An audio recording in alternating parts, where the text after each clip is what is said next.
amigos que siempre me han recibido también.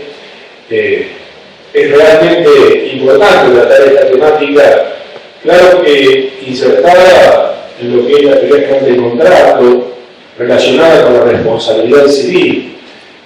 Si yo tuviera que decir rápidamente una aproximación, no vamos a observar, salvo en algunas cuestiones prácticas concretas, como podría ser uno de los cambios más importantes en materia de prescripción, por la modificación del artículo 50, no vamos a observar una transformación que esté desacoplada de lo que es la evolución doctrinaria y jurisprudencial existente hasta el momento. Creo sí que la regulación de la relación de consumo, del contrato de consumo, es importante la decisión política legislativa de hacerlo, de incorporarlo, sea como una segunda categoría a la par de los contratos paritarios o de los contratos negociados, o como una tercera categoría si consideramos a los contratos de adhesión no una modalidad, sino una categoría distinta. Es una decisión importante, una decisión política legislativa importante. Salir de una ley especial, que yo aprecio mucho porque ha sido transformadora en la República Argentina, una ley de orden público con su artículo 65, de fin intuitivo con el artículo 1, de interpretación a favor del consumidor con el artículo 3, que incorpora un sistema de responsabilidad importante como es el artículo 40 o el daño punitivo que está en el 52 bis, que el Código no ha logrado plasmarlo en la sanción pecuniaria disuasiva del 1714, que fue eliminado del anteproyecto originario. De manera tal que creo que este es el primer interrogante. El primer interrogante es qué es lo que se ha decidido en materia de política legislativa respecto de la normativa referida al consumidor. Y si esto merece una opinión favorable o no. Particularmente, creo que ha sido un acierto incorporar dentro del código, más allá de las críticas puntuales que puede haber sobre el concepto o no de la relación de consumo, la revelación normativa que hay una especie de superposición normativa conceptual entre la 24240 y el Código Civil y Comercial. Pero olvidándome de estas cuestiones y tratando de hacer una apreciación general, y vuelvo a decir de acierto o no de esta decisión política legislativa, diría que mi opinión es favorable. Mi opinión es favorable sin perjuicio de que cuando analicemos algunas de las normas particulares, no todas, porque hay un rango de complejidad importante que solo veremos cómo funciona esta eficacia de la norma en la práctica cuando, transcurrido del periodo de agosto en adelante, veamos cuál es el impacto real. No nos olvidemos que el derecho del consumidor, con la Constitución, con la ley 2240, es un joven derecho en la República Argentina que se ha ido consolidando, pero recién, desde mi punto de vista, después de la reforma de abril de 2008 con la 2761, realmente caminamos por la operatividad real. Y eso se puede ver en los catálogos, los que, como yo, que ejercimos hasta el 18 de noviembre, cerca de 30 años, activamente la profesión, tenemos esta disyuntiva entre lo que es la conceptualización del derecho del consumidor, los conceptos básicos, constitucionales, la inserción de los tratados internacionales y la realidad jurisprudencial o práctica del conflicto, donde la receptividad no es tan amplia, y particularmente en el interior del país. Los amigos de los colegios que están conectados pueden hacer su propia apreciación. Esto es una cuestión práctica. Aquí, en la capital federal, en lo que es la provincia de Buenos Aires, hay un gran desarrollo en algunos sectores de la práctica abogacil del derecho del consumidor, pero esto no es generalizado. Yo digo que haber colocado como eje central respecto a las categorías contractuales al contrato de consumo y también la referencia conceptual a la relación de consumo son aciertos del legislador. Hay opiniones críticas, claro que hay opiniones críticas, pero creo que esto es un avance en el camino que comenzó con aquella Constitución, la reforma constitucional del 94, la 24240, con sus modificaciones.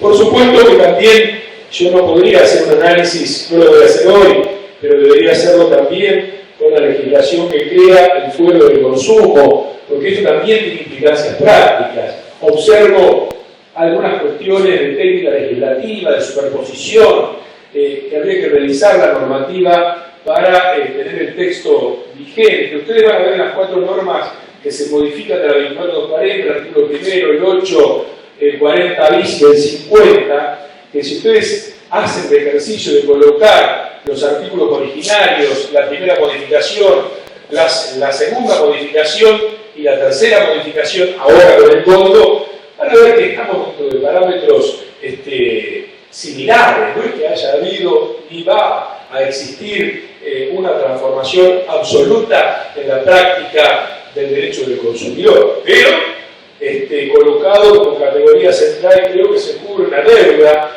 de lo que era la teoría general del contrato, o sea, esa necesaria diferenciación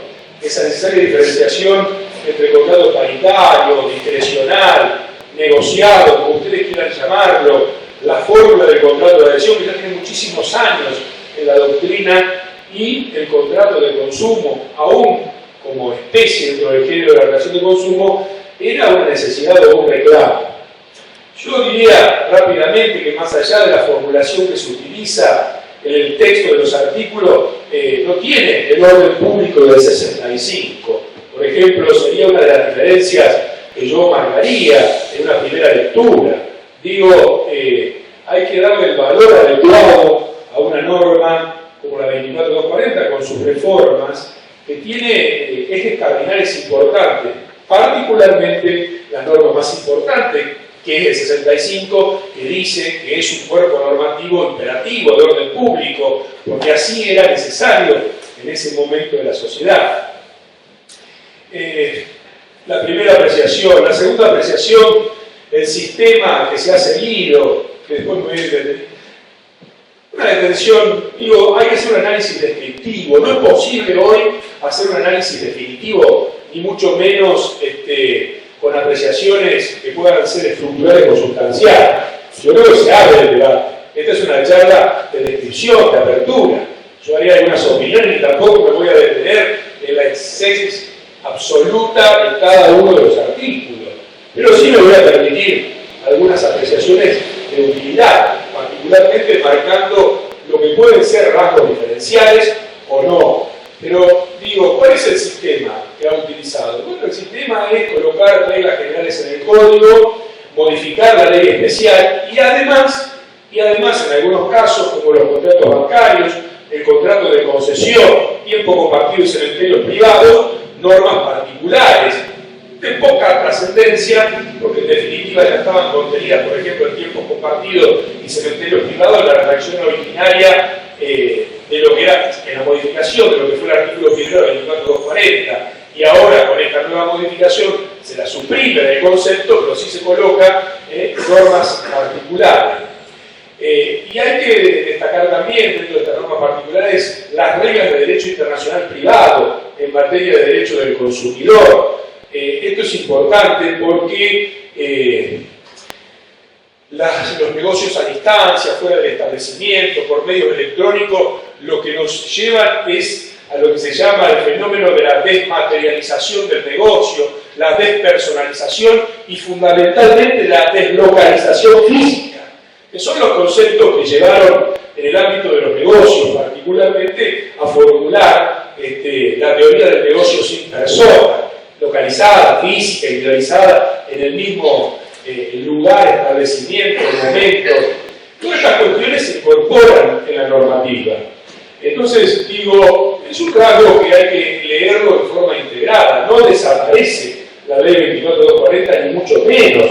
Una ley que es completa, una ley que tiene reglas procesales, que tiene parámetros importantes. Un rasgo distintivo importante es el tema que lo va a permitir analizar y corroborar, es el daño punitivo del 52 bis. Vuelvo a decirlo, acá hay una reforma importante porque se mantiene el 52 bis, no se logra la sanción pecuniaria disuasiva en el 1714, estaba en el proyecto originario, pero ¿qué sucede? Estaba cuando existiera grave menosprecio por los derechos de incidencia colectiva. No estaba referido tanto a la problemática del consumidor. Y también hay otra regla que está en otra ley, que es la 26.944 de responsabilidad del Estado, que tiene una llamativa exclusión, que es la imposibilidad de aplicar daño punitivo al Estado. Y esto tiene una contradicción con lo que son los servicios públicos domiciliarios que regula la ley 24.240. ¿Qué quiero decir con esto? Ha sido el año 2014 de modificaciones importantes en esta materia. Hay desacoples, seguramente en 5 o 10 años deberemos revisar y reformular las reglas del Código Civil y Comercial, de la Ley de Responsabilidad del Estado, del fuero de consumo y también la 24.240. Pero, hecha esta salvedad y en estos planos de análisis, me parece que se ha tomado un camino adecuado, necesario, que la doctrina reclamaba. Particularmente en mi análisis, una de las críticas en la cátedra era por qué mantener al derecho del consumidor con el concepto de microsistema jurídico, esos microsistemas aislados, no integrados a la teoría general de los contratos y de las obligaciones. Por ejemplo, ustedes vuelvan a encontrar reglas que se refieren a la responsabilidad vinculada cuando se habla de las situaciones jurídicas abusivas. Aquí la normativa, yo me voy adelantando mucho, ya me voy a ordenar, pero les quiero decir, se habla de la cláusula abusiva, de las prácticas abusivas, de las situaciones jurídicas abusivas, que implican una presuposición de actos conectados que llevan a un perjuicio respecto de los derechos o intereses del consumidor, provocando ese desequilibrio significativo que es de la esencia, por objeto, por efecto de la cláusula abusiva. Quiero decir que estas situaciones me llevan a mí y van a llevarlo a cada uno de ustedes a preguntarse, ¿existe una regulación hoy sobre los contratos conexos? Y nuestro código regula los contratos conexos. Este es código nuevo. Son figuras novedosas. También ustedes se van a preguntar sobre ciertas responsabilidades precontractuales en el mundo del consumidor. Y hoy las tratativas generan responsabilidad. Está consagrado el deber de buena fe, está consagrado el deber de confidencialidad. Aparecen estructuras valorativas diferentes que ya estaban en los precedentes de la Corte. Por ejemplo, la confianza. La confianza como valor, la confianza como pauta de interpretación y la confianza especial como un elemento para agravar la responsabilidad de las organizaciones. Digo de las organizaciones y ya no hablo más del Estado, porque ustedes saben que la 26.944 excluyó la aplicabilidad directa o supletoria del Código Civil y Comercial respecto de lo que es la responsabilidad del Estado. Entonces, dentro de las organizaciones, el Código Civil y Comercial solo nos ha quedado para las empresas.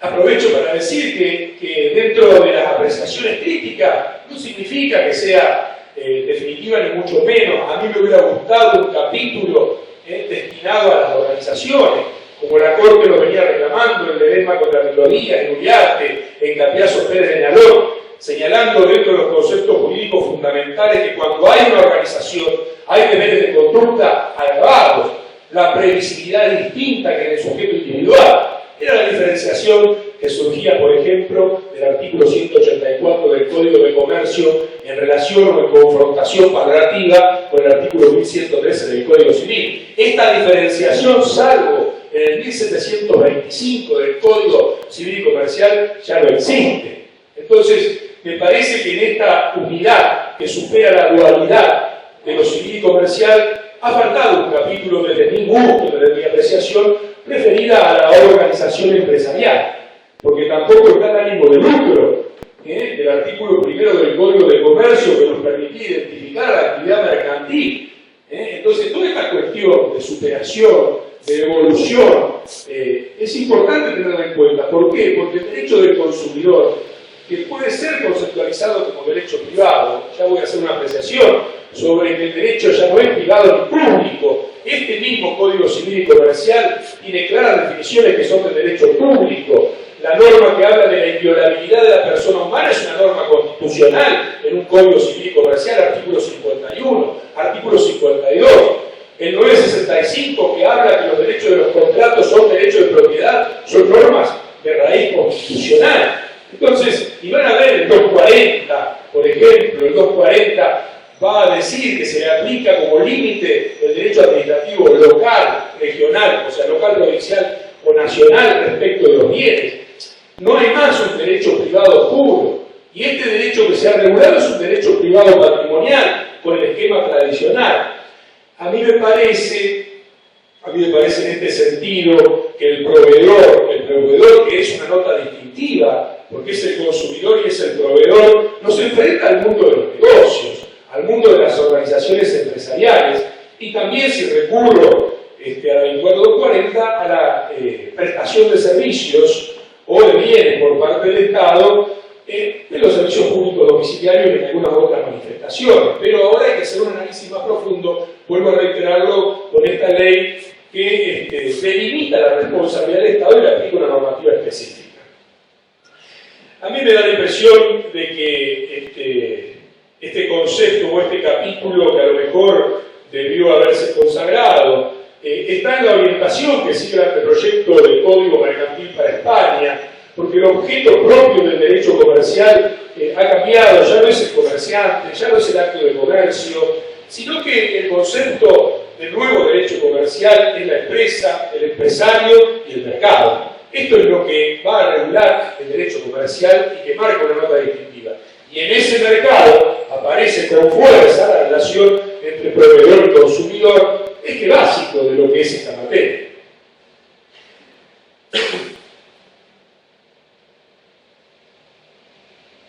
Dicha esta introducción rápida y somera, quiero decirles que se observa en la regulación de la normativa del consumo un rasgo positivo, importante de este código, que es el humanismo. Es un código de la persona humana, de los derechos fundamentales de la persona, de los derechos humanos. Es un código cuya norma más importante, desde mi perspectiva, es el artículo 1, que incorpora los tratados internacionales de derechos humanos como fuente del derecho privado. Una cuestión que hace muchos años viene reclamando la Corte Interamericana en condenas contra la República Argentina y otros estados. Este es un rasgo más fuerte que tiene el código y que no debe pasar desapercibido. Podemos discutir si es un código con rasgo latinoamericano, si es el código de la igualdad, si es el código de la diversidad cultural, pero lo que no se puede discutir, y es claro y es el rasgo caracterizante, es el humanismo que trasunta este Código Civil y Comercial. Y vuelvo a decir, el artículo 1, el artículo 3, el artículo 2, el 51, el 52, los límites a los bienes, en función de un derecho de incidencia colectivo, el que también se ve aquí cuando se habla de consumo sustentable en base a las directrices de Naciones Unidas. Entonces, toda esa impronta humanista impacta fuertemente en lo que es la normativa del derecho del consumidor. El planteo de los autores del proyecto, ustedes saben que el proyecto tuvo una revisión por el Poder Ejecutivo, tuvo una revisión por la Comisión Bicameral, y el resultado, esencialmente, del 99% de las normas, es el de los autores del proyecto. Por supuesto, hay temas importantes como el de la responsabilidad del Estado que se excluyeron en la modificación, en ese proceso de modificación o de consolidación del proyecto definitivo. Pero en esta materia la pregunta es, ¿qué pretendieron los autores del proyecto? Esta es una pregunta interesante porque saber lo que se pretendía y si se logró o no es la pregunta central. Y ellos, desde mi perspectiva y conforme los fundamentos, lo que intentaron establecer es una base de protección mínima. Una base de protección mínima de manera tal que la ley especial puede establecer estándares superiores, que otras leyes no pueden ir por debajo de esta base de protección mínima, y las reglas generales del Código. Señalar que las reglas generales del Código en esta materia podrían dar solución, ensamble, articulación, que a lo mejor hoy, desde la perspectiva de los autores del proyecto, no se tiene. Tengo mis dudas, particularmente en materia de prescripción, cómo se va a terminar de articular esta materia. Ustedes saben que allí y adelante también el plazo ordinario es de 5 años, la responsabilidad civil y comercial ahora unificada contractuales de 3 años. El artículo 50 se modifica y solo se va a aplicar a partir de la infracción y la sanción, o sea, solo para las sanciones, por lo cual excluye esta problemática o este efecto expansivo que algunos como yo pretendimos ver cuando se hablaba de infracciones, y esa confrontación entre un plazo más exiguo de una ley especial o el plazo de 3 años del artículo 50, y le dimos tal vez al artículo 50 un alcance mucho mayor que el que debía tener o no. Ahora queda claro con esta reforma que el alcance está limitado de 3 años a lo que son las sanciones emergentes de las infracciones derivadas de la aplicabilidad de esta ley. Y entonces, cuando confrontemos, por ejemplo, el transporte sigue teniendo ya no 1 año, pero tiene 2 años, y digo, ¿cuál es el plazo que se va a aplicar de prescripción? Por una problemática más todavía. Al unificarse la responsabilidad contractual y extracontractual, quedó en el campo de la responsabilidad de las obligaciones y contratos lo que es el cumplimiento de la obligación originaria. Y dentro de la responsabilidad lo que son los daños derivados del incumplimiento. Entonces, ¿cuál es el plazo de prescripción? ¿El de 5 años? ¿O el de 3 años si consideramos que hay incumplimiento más daño, que sería responsabilidad? ¿O el de la ley especial de seguro, el artículo 58? ¿O los 2 años que el propio código trae para el transporte? A mí me parece que tal vez, una opinión, hubiéramos tenido la oportunidad de consolidar en una norma esos 3 años claramente identificados, pero 5. ¿Qué va a pasar ahora? ¿Cuáles son de nuevo los plazos de prescripción? Pero es una inquietud que tengo yo y que veremos en la práctica qué es lo que sucede. Hoy vamos a tener entonces una regulación general del código, las modificaciones a la ley especial y las reglas especiales en el código que he señalado. ¿Cómo queda el sistema legal? ¿Cómo queda el sistema legal? Bueno, acá hay otra cuestión importante, que se ha omitido en la prelación, en el orden de prelación de normas del capítulo específico. Me parece que hay que utilizar, y eso es lo que se ha pretendido con el título preliminar, que estos principios del artículo primero de la fuente del derecho se proyectan sobre todo el código, de manera tal que los tratados internacionales en materia de derechos humanos dan que es el llamado control de convencionalidad, ese control de convencionalidad aplicable de oficio, que genera responsabilidad del Estado por su falta de aplicabilidad, en un caso concreto, el caso Furlan, por ejemplo, en materia de responsabilidad. Quiero decirles que esto hoy está incorporado, esto es trascendente, es muy fuerte. Significa que en cada conflicto nosotros debemos dar cabida. La primera fuente es el Tratado Internacional de Derechos Humanos, por la reforma constitucional y porque ahora el artículo primero así lo señala, con un nivel paralelo que sería la llamada constitucionalización del derecho privado, porque ahora también, aunque no era necesario decirlo, la Constitución Nacional como fuente del derecho privado está expresamente consagrada en ese artículo primero. Entonces digo, antes que cualquier norma, nosotros tenemos que aplicar estas fuentes, que son las primigenias, las más importantes, y que se aplican a todas las materias, aunque no se mencione en el capítulo específico. Los tratados internacionales de derechos humanos, si localizamos una norma que sea operativa, obviamente, aplicable al caso. Sin lugar a dudas, el artículo 42 de la Constitución Nacional, que es la base fundacional. Y luego vienen las preguntas, porque ahí, en el orden de prelación, se habla del sistema de normas indisponibles de la ley especial y de este código. No me cabe ninguna duda que las normas de la 24.240 con el 65, que es cardinal, enfático y de orden público, implica la aplicabilidad de estas normas. Y luego las normas del contrato, de la construcción del contrato, también debemos conjugar lo que se construye por esa autonomía material del contrato con lo que son las normas dispositivas del código o de las leyes especiales que están quedando en un cuarto rango en la aplicabilidad normativa. Estas dudas ustedes las pueden plantear. El artículo 1094, segunda parte, que establece la pauta de la norma más favorable al consumidor. Y la relación normativa, hay que hacer este ejercicio de conjugar el artículo primero con el 963 del Código. Una cuestión importante que ha generado muchas controversias es la aplicabilidad de la ley del tiempo, el artículo 7. El artículo 7 y el 2537 en materia de prescripción. ¿Cuáles son las normas aplicables? Estas normas del Código Civil y Comercial se aplican inmediatamente a los contratos de consumo. Y allí tenemos que el artículo 7, última parte, consagrando el principio favor consumidor, las nuevas leyes supletorias no son aplicables a los contratos en curso de ejecución, con excepción de las normas más favorables al consumidor en las relaciones de consumo, de manera tal que estas nuevas leyes supletorias, las que sean, en nuestro caso, son esos 4 artículos modificados, los otros estaban vigentes, pero esos 4 artículos modificados, si son más favorables al consumidor, son de aplicabilidad, según mi interpretación, de aplicabilidad inmediata a las relaciones de consumo. Perdón por estas dos tan problemáticas, ¿no? Respecto a la relación de consumo, digo, ¿hay diferencias importantes?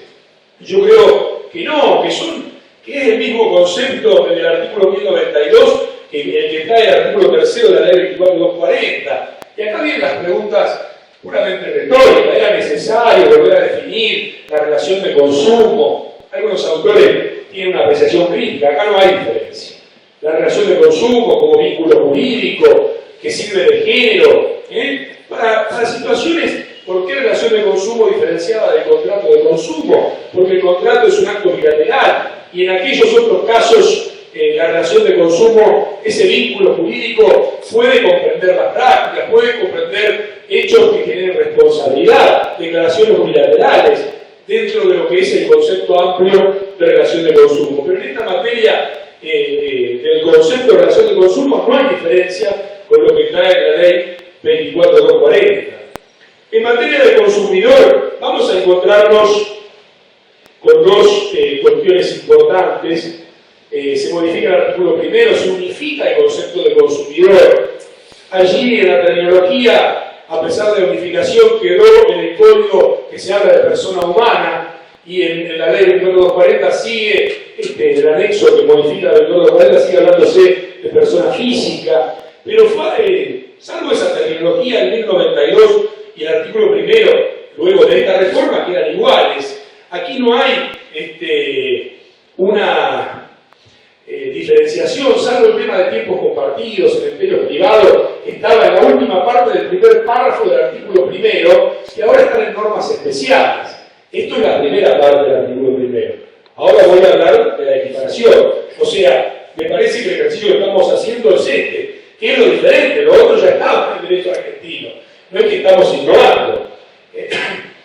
En la equiparación hay una fuerte controversia sobre el expuesto, el tercero expuesto, particularmente en una materia que me es afín, el seguro de responsabilidad civil, el tercero damnificado, el peatón víctima de un accidente de tránsito. Bueno, justamente en los fundamentos, lo que se dice es que esta terminología del expuesto que estaba en el segundo párrafo del artículo primero, que ahora queda reformado, fue tomado el artículo 29 del Código del Consumidor de Brasil, referido a las prácticas abusivas. Y por eso ustedes van a ver que se lo excluye del concepto, o sea, del 1092 segunda parte, se lo excluye del primero de la 24240 segunda parte, y lo vamos a encontrar en el concepto, el intento de conceptualización de las prácticas abusivas al expuesto.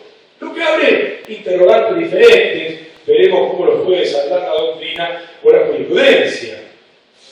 Aquí ha habido una crítica, quiero decirle que mi opinión personal era que el tercero expuesto comprendía al bystander, comprendía al tercero damnificado en el seguro de responsabilidad civil, doctrina absolutamente prioritaria y que había sido repudiada por gran parte de la jurisprudencia y la doctrina mayoritaria. De manera tal que, ¿qué puedo decir? Que la modificación tal vez sea acorde a la doctrina mayoritaria y a la jurisprudencia más consolidada, y no a la opinión personal de uno o dos autores que sosteníamos en total aislamiento esta expansión del expuesto, comprendiendo particularmente al damnificado en el seguro de responsabilidad civil.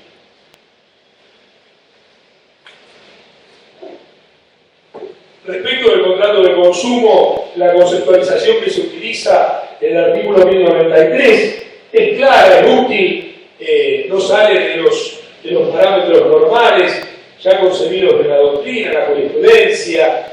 Allí no se observa, también, ahora está conceptualizado normativamente, tenemos una clara definición de lo que es el contrato de consumo. como el celebrado entre un consumidor o usuario final con una persona humana o jurídica.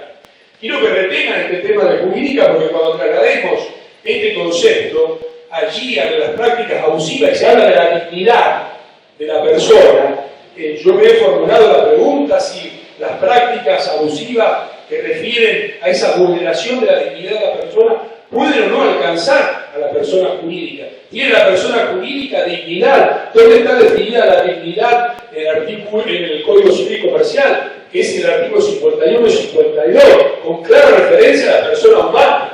Entonces son cuestiones terminológicas, no creo ni que valga la pena detenerse en una charla de introducción inicial. Humana o jurídica que actúe profesional o vocacionalmente o por una empresa productora de bienes o prestadora de servicio, pública o privada, que tenga por objeto la adquisición, uso o goce de los bienes o servicios por parte de los consumidores o usuarios para su uso privado, familiar o social. Respecto a la interpretación de las normas, aquí sí me parece que hay que distinguir los dos principios que consagra el artículo 1094. Uno es de la protección al consumidor, el principio intuitivo, ya estuvo siempre en el artículo primero de la 24 de la Constitución. El otro es el del acceso al consumo sustentable. Esta es una cuestión más complicada, porque la interpretación de las normas se debe hacer de acuerdo a estas pautas. Entonces yo me he preguntado, y lo formulo aquí, el concepto de consumo sustentable, ¿cuál es? El de las directrices que obliga a articular el consumo con el contexto medioambiental, el de consumo con el desarrollo de la sociedad, el de consumo con la preservación de los valores tangibles o intangibles de esta sociedad. Me parece que es un buen interrogante o es un buen desafío establecer cuál es el concepto, cuál es el alcance de esta pauta de consumo sustentable. Reconozco que es aceptada la legislación comparada, vuelvo a decir, en la Directiva de Naciones Unidas, jornada de 1999, está este parámetro de consumo sustentable y es una referencia constante. Digo, en la práctica del caso, veremos qué impacto, qué alcance le damos nosotros en cada caso concreto. Perdón que vaya con esta velocidad, porque son bastante los temas que quiero señalar por lo menos. En la interpretación del contrato, en el sentido más favorable para el consumidor, y cuando existan dudas sobre los alcances de su obligación, se adopta la que sea menos gravosa. Bueno, ¿cambia algo en 1095? No, porque esto estaba contenido ya en el 37 y en el cuarto párrafo de ese artículo, de manera tal que no hay, lo que sí hay un orden diferente. Creo que lo que se ha tenido en cuenta aquí, la pluma de los autores y de quienes hayan trabajado articuladamente, lo que sí ha dado a este esquema es una articulación a lo mejor de mayor precisión en la técnica legislativa que la que pueda tener la 24240. Respecto a las prácticas abusivas, capítulo abierto sobre el concepto, sobre el alcance. Yo lo he definido como aquellas prácticas comerciales que afecten la dignidad de la persona, y acá digo humana o jurídica, en esa afectación de la dignidad, o que impliquen conductas vergonzantes, vejatorias, intimidatorias, inequitativas, discriminatorias respecto de los consumidores, o que limiten de cualquier modo su libertad de contratar. No es ni más ni menos que lo que dice el código, simplemente sintetizado en una formulación conceptual. Esto está en los 3 o 4 artículos que dedica el código a este apartado. ¿Qué se entiende por prácticas abusivas? Guarda sentido desde mi perspectiva con el artículo 42 de la Constitución Nacional y primera parte del artículo 8 bis de la Ley 24240 con la reforma de la 26 de 61. Pero aquí yo creo que hay 3 o 4 elementos. No es el trato digno, es el trato digno, el trato equitativo y el trato no discriminatorio. Incorpora 2 pautas interesantísimas, expresamente. La valoración en base a los tratados de derechos humanos, pauta A, y la pauta B, el paradigma de la garantía constitucional de la igualdad. En este tema del trato digno, equitativo y no discriminatorio, que se puede encontrar en el artículo 197 y en los artículos 1, 3, 51 y 52 del Código Civil y Comercial y por supuesto en el 42 de la Constitución, introduce 2 pautas, que son los tratados de derechos humanos y la garantía constitucional de la igualdad. ¿Para qué? Para darle contenido a lo que es digno, a lo que es equitativo y a lo que es no discriminatorio.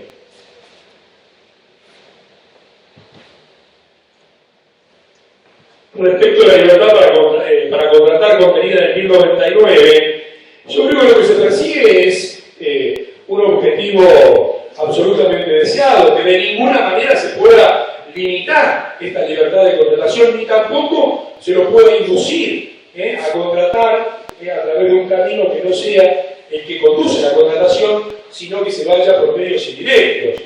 Lo dice la última parte del 1099. Los que subordinan la provisión de sus productos o servicios a la adquisición simultánea de otros y otras similares que persigan el mismo objeto. Entonces, lo que nosotros tenemos que lograr plasmar e interpretar que esta libertad de contratación no tiene que tener límites ni cortapisas. La información al consumidor, marcando las diferencias entre lo que regula el Código Civil y Comercial, el artículo 1100.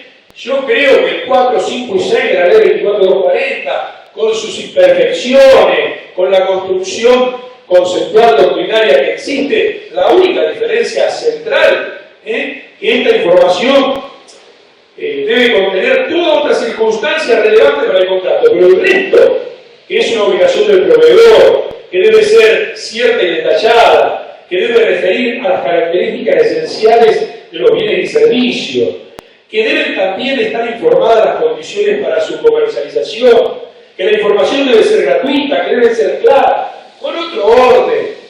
Pero todos estos conceptos, todos estos términos con el alcance que se quiera dar están dentro de la 24240. Lo que no está, tal vez, es toda otra circunstancia relevante para el contrato. Entonces, que ahora sí está contenido, me parece bien, pero estuvimos siempre de acuerdo que la información debería ser clara, precisa, completa, adecuada, comprensible, exacta, veraz. Todos esos principios están recogidos por la doctrina, por la jurisprudencia y por la normativa. De manera tal que tampoco aquí hay una novedad impactante que vaya a transformar lo que se ha construido del derecho del consumidor. Respecto de la publicidad, diría, lo que conocemos el derecho del mercado, o pretendemos conocerlo, está el espíritu de la ley 22802, la ley de lealtad comercial, que tiene un corazón, que es el artículo 5, que trata de eliminar el error, engaño o confusión, que no se induzca a error o engaño o confusión que lleve a comprar un producto por lo que el producto no es, ni tampoco la publicidad engañosa de los artículos 9 y 10 de la 22802. Eso hoy está recogido. Una publicidad dice, aquí lo señalaba el artículo 1101, esta relación con el espíritu de la 22802. La publicidad prohibida, ¿qué trae de novedoso? ¿Qué trae de novedoso? El tercer aspecto, desde mi perspectiva, ¿no? También relacionado con el 5 y 6 de la ley 24240. La publicidad, además de que debe ser engañosa, de que debe ser real, las publicidades prohibidas, las publicidades que distraen, o sea, que llevan a un producto, pero por un camino que no es el producto, sus cualidades, sus características. Pero ¿qué es lo novedoso? Que la publicidad no puede ser abusiva, no puede ser discriminatoria y no puede inducir al consumidor a comportarse de forma perjudicial o peligrosa para su salud o seguridad. Esto ya está contenido en el 5 y 6 de la 24240.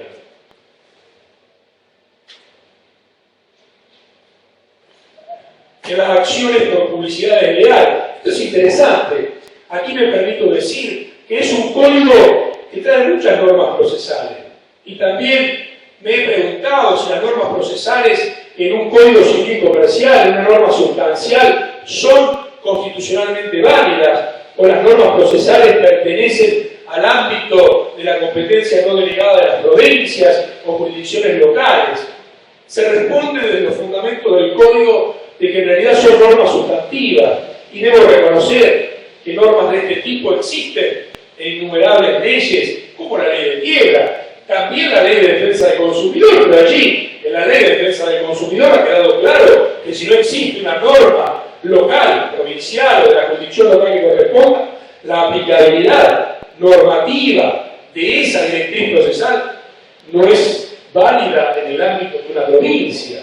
Digo, por ejemplo, la carga dinámica probatoria, la ampliación de la legitimación, la gratuidad, todas estas normas que nosotros hemos invocado siempre como directamente aplicables, operativas, porque surgen del precepto que hoy trae el Código, de que son sustanciales, aunque tengan directrices procesales y por lo tanto aplicables en cualquier jurisdicción. No todas las provincias, no todos los tribunales tomaron este criterio.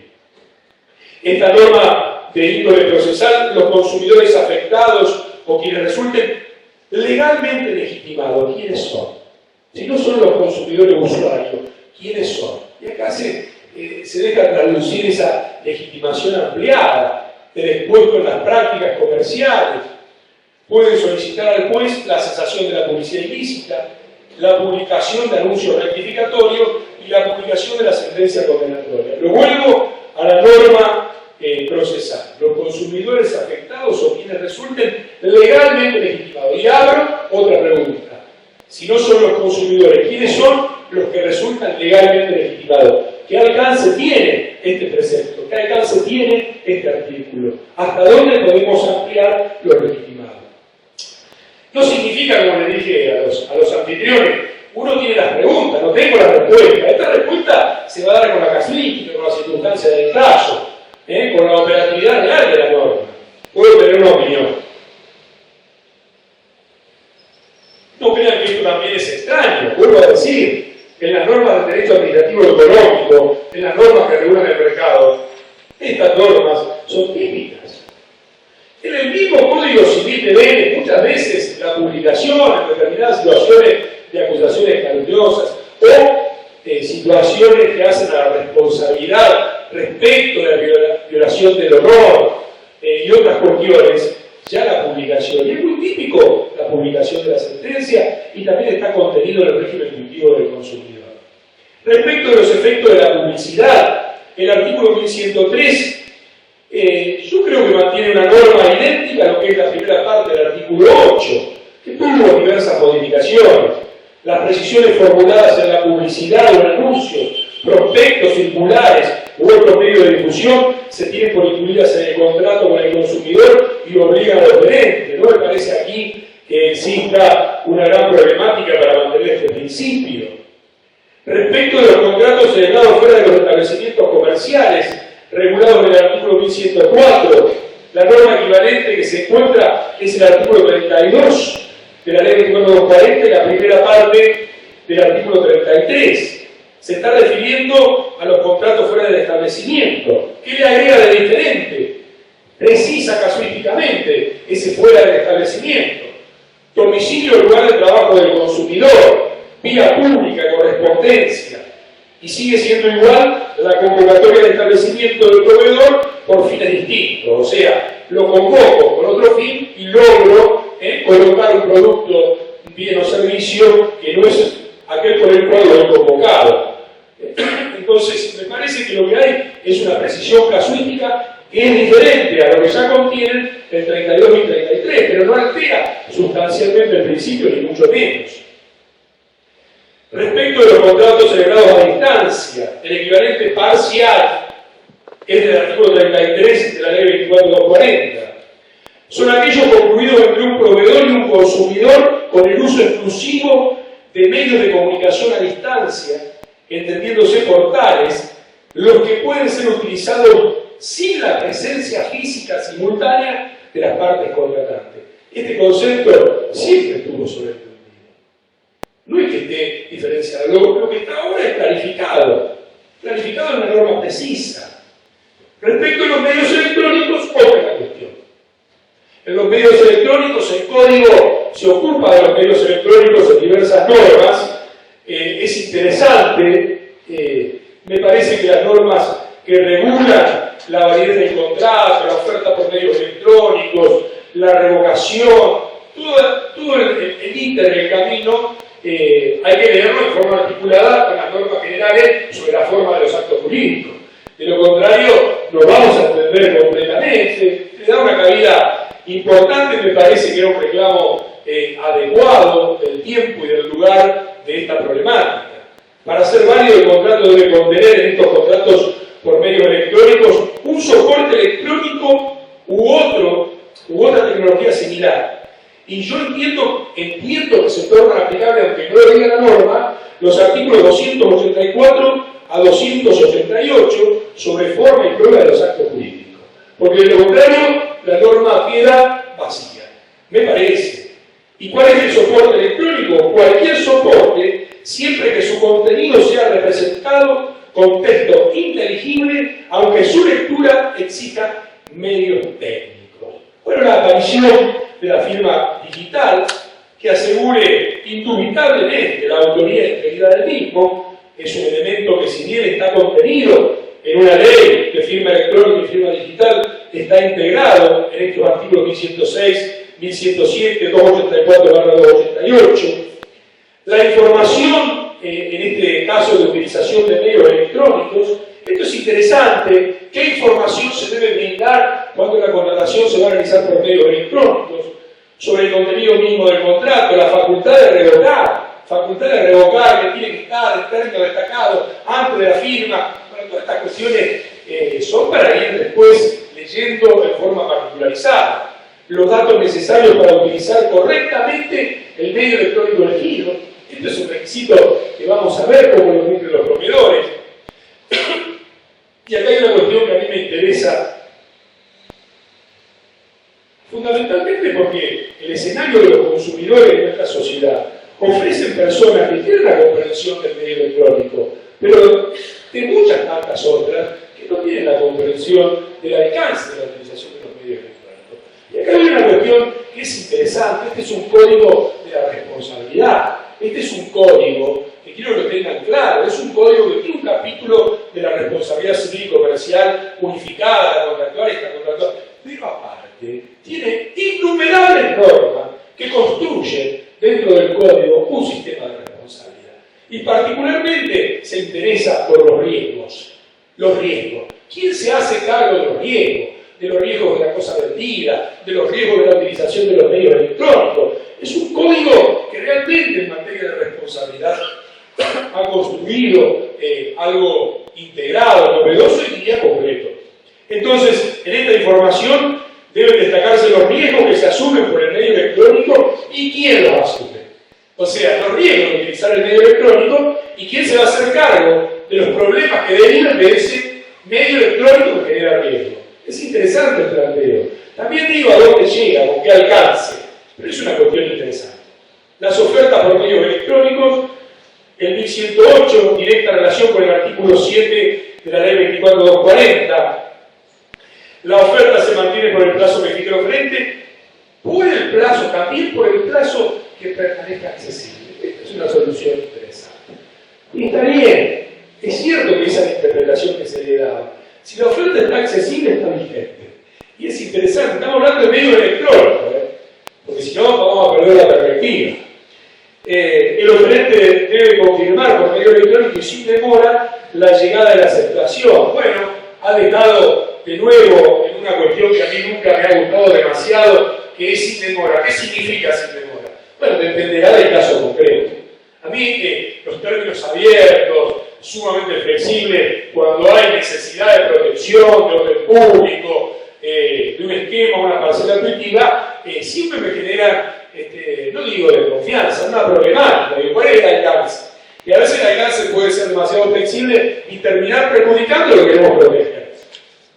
Pero es una interpretación, digamos, de apreciación subjetiva. El lugar de cumplimiento en los contratos fuera del establecimiento a distancia y por medio electrónico. Esta es la norma. Fuera del establecimiento a distancia y por medio electrónico. El lugar de cumplimiento es aquel donde el consumidor recibió o debió recibir la prestación. Bueno, podríamos haber optado por el domicilio del consumidor directamente, que es una pauta de protección extrema desde mi punto de vista. También hay una construcción de los lugares. En el derecho internacional privado se llama punto de conexión, que implica el derecho aplicable y la jurisdicción que va a entender. A lo mejor se podría haber simplificado recogiendo otros parámetros. Directamente podríamos haber ido al domicilio del consumidor y entonces unificar toda la cuestión en esa faz intuitiva. Pero en realidad lo que se construye es un esquema de protección. Ustedes me dicen, 5 minutos para redondear algo. No, digo, trataré de pasarlo lo más rápido posible. Es importante, no se admite la prórroga de jurisdicción. Este es un tema que ya estaba en la parte final del 36, que ahora no ha quedado tan claro con la reforma del 36. Las operaciones de crédito para el consumo de la 24240 se tienen por no escritas. Y esto es una pauta de impacto. Yo creo que había que tocar este tema, y está muy bien que se lo haga, aunque sea en el esquema de los medios electrónicos. Ha regulado minuciosamente el esquema de la educación, en los artículos 1110 a 1116, similar pero mucho más completo que el 34 de la ley 24240. Si era necesario, no era necesario, había dudas, es un derecho irrenunciable, el plazo de 10 días, de 10 días desde la celebración del contrato, voy acelerando, 10 días desde la celebración del contrato o desde la aceptación. Me parece que está bien. Estas cláusulas que implican la limitación de este derecho a la revocación se tienen por no escritas. Si no se informó del derecho sobre esta facultad de revocar, permanece, o sea, los 10 días no corren con un plazo que limita, no son 10 días. Si no se informó, no hay un plazo de 10 días. Si no se informó del derecho de revocación ni interpretación, este no se extingue. O sea que los 10 días que teníamos desde la celebración, si no fui informado, y acá viene lo que alguna vez trabajamos en la práctica del derecho del consumidor. ¿Con qué elementos van a probar que he sido informado? Porque no nos olvidemos que esto articula con el 53, o sea, que el proveedor tiene la obligación de aportar al proceso toda la prueba que se encuentre en su poder, con esa especie de inversión, carga dinámica o la conceptualización que ustedes quieran. Este código también, en otros ángulos, por ejemplo en materia de responsabilidad, ha consagrado reglas de distribución de la carga de la prueba, por ejemplo respecto de la culpa. El juez introduce una norma interesantísima, porque todo se vincula. Luego todo se vincula, todas las normas articulan. El juez puede atribuir la carga de la prueba de la culpa en el auto de apertura a prueba. Pienso en la provincia de Buenos Aires, en los juicios sumarios, deberá ser una esa oportunidad, dándole la oportunidad a la parte que tiene la mayor carga de ofrecer la prueba adecuada, lo que va a llevar a que se modifiquen los códigos procesales. Si no, esta norma, por ejemplo, en la provincia de Buenos Aires, no sé cómo va a funcionar. Bueno, la notificación por escrito, por medios electrónicos o por la evolución misma de la cosa, aparecen algunas situaciones especiales que para mí van a traer algunos inconvenientes. Las partes quedan liberadas y tienen la obligación de restitución recíproca, pero en la imposibilidad de devolver, el producto no priva del derecho a la revocación. Y acá hay que distinguir si la imposibilidad de devolver es imputable al consumidor o no es imputable al consumidor. Y si no es imputable al consumidor, este no va a pagar nada. Y si es imputable al consumidor, pagará el valor del mercado o el valor de adquisición, el que sea menor. Pero quiero decir, pensemos y reflexionemos. No priva de la facultad de revocar. Pero la imposibilidad de devolver, que no es imputable al consumidor, para mí, como interpretación, por eso digo, ergo, si no le es imputable, no pagará nada. Si le es imputable, pagará el valor del mercado o el valor de adquisición según cuál sea menor. Pero en el otro caso, el que se abre, va a haber interrogantes, creo. Respecto de los gastos, falta mucho más que decir. Pero, a ver, respecto de los gastos de ejercicio del derecho de revocación, no debe implicar gasto alguno al consumidor. Ergo, si existe gasto para ejercer esa devolución, para materializar, debe ser reembolsado. Esto no está dicho, pero yo me animo a afirmarlo. No le debe implicar ningún gasto, pero si le implicó, se lo deberá reembolsar. Bueno, después viene por el reembolso de los gastos útiles, hay que preguntarse, es igual que los gastos de conservación. Las excepciones al derecho de revocar es muy interesante, lo sintetizo rápidamente. aquellos casos donde el producto ha sido confeccionado de acuerdo a instrucciones precisas del consumidor, donde está absolutamente personalizado, donde se ha consumido por su propia naturaleza, suministro de grabaciones sonoras, videos, discos, programas, ya decodificados. Si ya lo decodificó, entonces allí no tenemos posibilidad de revocar y devolver. Ficheros informáticos de descarga automática, ya fueron descargados, o sea, ya está consumido el acto. Suministro de prensa diaria, publicaciones, bueno, esto es para la particularidad de los casos. Están reguladas las cláusulas abusivas. Yo digo, los artículos 1117 a 1122 deben articularse, porque lo dice el propio artículo, ¿no?, con el 985, 986 y 987 que está referido a los contratos por adhesión. Estas cláusulas abusivas pueden ser declaradas abusivas no solo las predispuestas, como sería en el caso de los contratos por adhesión. En los contratos de consumo pueden ser declaradas abusivas también la cláusula negociada. O sea, no hay límite para declarar una cláusula abusiva en el ámbito de los contratos de consumo. Las reglas generales que conocen ustedes provocan por objeto o efecto un desequilibrio significativo entre los derechos y obligaciones de las partes en perjuicio de los consumidores. Provoca por objeto o efecto un desequilibrio significativo. Ustedes van a tener la enunciación de la 24240 también para completar estos artículos generales. Hay un límite, no pueden ser declaradas abusivas las cláusulas relativas a la relación entre el precio y el bien o servicio, las que reflejen principios de tratados internacionales, las que reflejen normas legales imperativas. No es lógico que si justamente estamos incorporando principios intuitivos de protección, luego, cuando estén manifestados en el contrato, planteemos que sean abusivos. La situación jurídica abusiva es una cuestión nueva, desde mi perspectiva, porque es un conjunto de actos que llevan ¿a qué? Llevan, por esa conexidad, por esa estructuración, a provocar el desequilibrio significativo.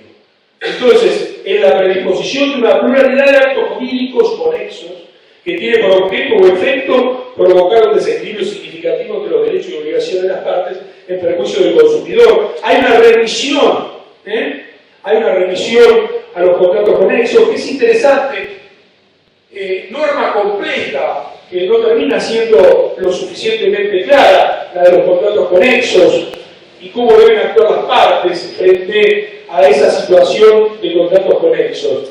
Creo que se podría haber sido, tal vez, más preciso y claro. Esta revisión va a aumentar los problemas, porque esta conexidad admitida por la situación jurídica abusiva, desde mi perspectiva, remite a esa regulación de contratos conexos. El artículo 1075, que es el de los efectos de esa conexidad. Bueno, la regla de control policial de las cláusulas abusivas, la aprobación administrativa no obsta a su revisión judicial. El caso Liotta de la Cámara Nacional Comercial, Sarael de hace muchos años, esto es doctrina consolidada. Las consideradas abusivas se tienen por no convenidas. Si el juez declara la nulidad parcial del contrato y se afecta la subsistencia, lo debe integrar. También reglas que no vamos a tener mayores inconvenientes. Avanzo un poquito más rápidamente, si me tolera. Hay normas en los contratos bancarios de consumo. Los contratos bancarios son divididos en una primera parte como de la cartera comercial y de la cartera de consumo. Terminología que está en el límite de lo jurídico, que es del nomenclador del Banco Central de la República Argentina, de la actividad bancaria. Respecto de los contratos bancarios de consumo, le dedico un apartado especial en materia de publicidad, en la forma escrita, con copias conservables, reproducibles y de acceso facilitado. Establece la obligación precontractual que permita al cliente, y esto está en la circular que regula los usuarios de servicios financieros, que permita al cliente la confrontación de las distintas ofertas de crédito existentes en el sistema, para que su decisión sea lo suficientemente informada, porque estamos en negocios complejos.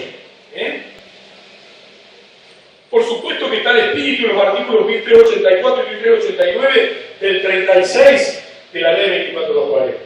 Hay un emparentamiento en lo que son las operaciones de crédito para el consumo con la regulación de los contratos bancarios de consumo.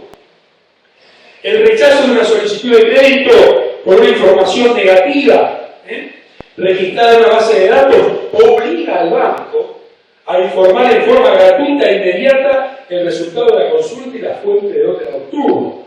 Esto es una práctica de aquellos que reclamábamos por una acción declarativa y luego la de daños y perjuicios, porque a lo mejor la información de la base de datos que utilizaba el banco, de los informes comerciales, con los límites y todo, había sido equivocada y llevó a un rechazo que causó luego el perjuicio respecto de la conversión de un negocio. Respecto a los costos, las tres reglas son interesantes. Los costos no incluidos en el contrato no pueden ser exigidos, obvio. Comisiones o costos por servicios no prestados, aunque estén incluidos, no pueden ser cobrados, obvio. Costos que excedan el costo total publicitado por el jugador de contrato se piden por escrito. El límite respecto de los costos, de las comisiones, de los cargos, de tantos problemas generaron en la sociedad. Son nulos los contratos de crédito que no contienen información relativa al tipo y parte del contrato, al importe total del financiamiento, el costo financiero total y las condiciones de desembolso y reembolso. Guarda relación conceptual con el espíritu del artículo 36 de la ley 24240. Por supuesto, y ya estoy cerrando, otras normas, una norma interesante, que es el 1505, inciso A, en el contrato de concesión, que obliga en ese inciso a adquirir los productos necesarios para la atención del público consumidor. O sea, esta es una cuestión que va a traer problemas, porque está generando una obligación en el concesionario de adquisición de productos con una pauta que es muy amplia, flexible y que tal vez, no sé si es jurídica, la atención del público consumidor. Comienza a condicionarse la decisión jurídico-empresarial entre concedente y concesionario. Pero es interesante para reflexionar, porque a lo mejor se ha ofrecido productos o servicios y luego el consumidor resulta defraudado porque no existen en el ámbito del concesionario esos productos adquiridos en la cantidad suficiente para cumplir con esa expectativa respecto del consumidor. Todo para discutir y reflexionar. Estoy pensando en voz alta. El 1651, inciso C, que excluye del contrato de arbitraje las cuestiones referidas a consumidores o usuarios, porque tiene un sistema de arbitraje especial, el 59 de la 24240 y el nuevo sistema referido al fuero del consumo. El 2100 y el 2111, tiempo compartido y cementerios privados, son relaciones de consumo, o sea, lo que se excluyó del nuevo artículo primero, hoy se incluyó como norma específica en estas figuras que están reguladas en el Código Civil y Comercial. Bueno, en la norma del derecho internacional privado, el 2651, que condiciona o excluye los principios en materia de autonomía de la voluntad, que tienen un gran desarrollo, la conflictual y la material en el ámbito del derecho internacional privado, no serían en principio aplicables a los contratos de consumo. El 2654 sobre la jurisdicción en materia de contratos de consumo y el 2655 sobre el derecho aplicable. Reitero los artículos reformados, el primero de la ley 240, el 8 sobre los efectos de la publicidad, el 40 bis del daño directo, digo con una reforma adecuada, también contenida en la 26993, que era esa discusión sobre si una autoridad administrativa podía evaluar la responsabilidad. Sigue siendo cuestionable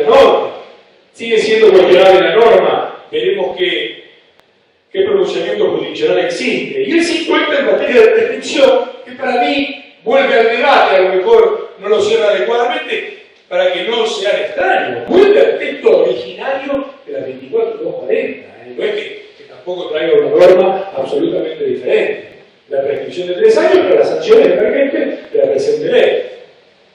Bueno, con el tiempo agotado, con la rapidez y a lo mejor la poca claridad que me caracteriza, este es el esquema para compartir con ustedes. Les digo que el código ofrece la posibilidad de estudiar, reflexionar, no hay que apresurarse con la confrontación conceptual, Creo que hay que esperar a que se ponga en funcionamiento, que el código va a necesitar aclaraciones doctrinarias y jurisdiccionales, va a necesitar el trabajo de los abogados que lo van a nutrir. Yo siempre digo que a este código, si le faltó alguna cosa, no sé, le faltó la perspectiva del abogado.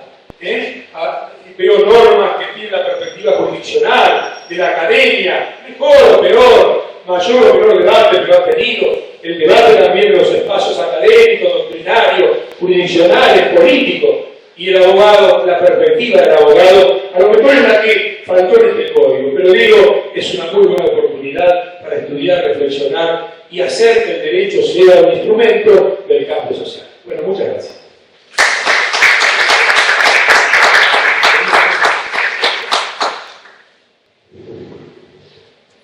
La oportunidad de hacer algunas preguntas o consideraciones sobre la exposición escuchada. Sí, es tan amable y fuerte. Sí, a mí me quedó duda sobre el tema de revocación por parte del consumidor.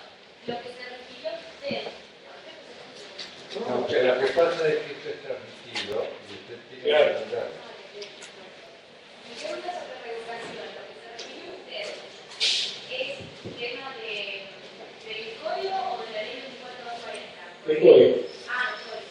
Porque la ley 2440, cuando habla de revocación, habla de 10 días y solamente para el código, y justamente dije que el código lo que trae es una regulación que es de la más completa, y creo que hay que estudiarla muy bien porque evidentemente, hay un artículo muy bueno que usted lo puede utilizar, que es el doctor Rubén Stiglitz, lo suficientemente completo sobre esta materia, más completo que he observado hasta ahora.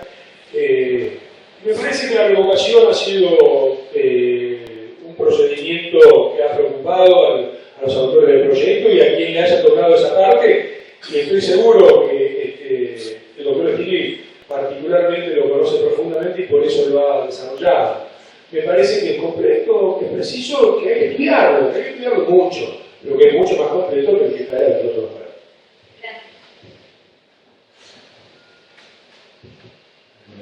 Al que más extensión le ha dedicado, yo a lo mejor, si me hubiera tocado participar, hubiera construido un esquema de principios, pero a la revocación se le ha dedicado los artículos 1110 a 1116.